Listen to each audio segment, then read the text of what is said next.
Good morning and welcome to Awareness Talks. I'm your host, JamieLynn, and this is where I bring you insights and actions to your life. Today we're going to talk a couple minutes on judgments. So when we judge ourselves or when we judge others, what emotion are we left with? So self-judgments are things that we say to ourselves, like when you drop something, you say, I'm so stupid.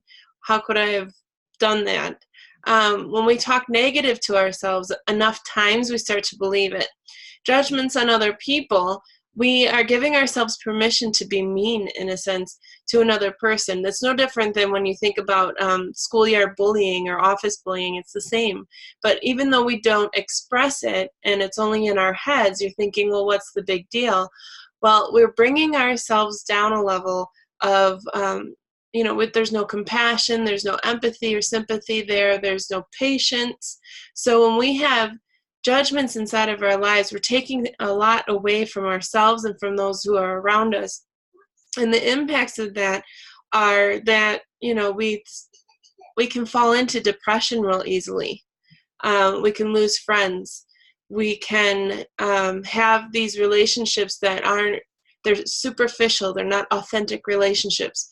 So what can we do in reverse of that? Be in the practice of first recognizing where your judgments are and then replacing them creatively with loving thoughts. Like, oh, I was so smart to put my keys here, and not doing it sarcastically, but yes, you put your keys in a place that was smart.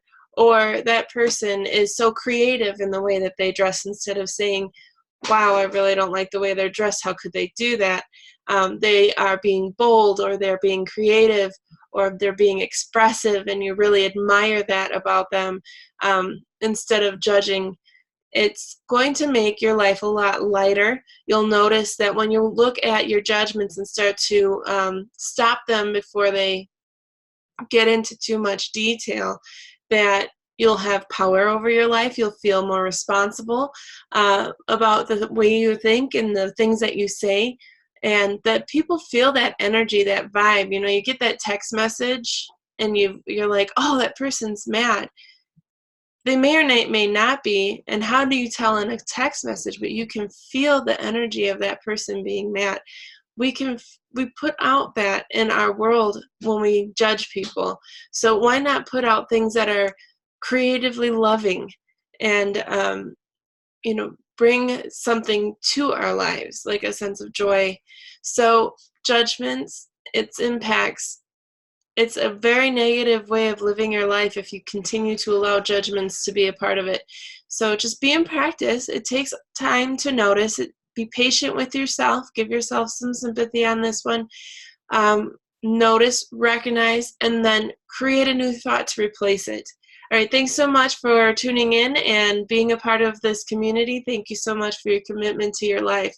And I will see you next week. Have a nice, lovely, peaceful weekend. Take care. Bye.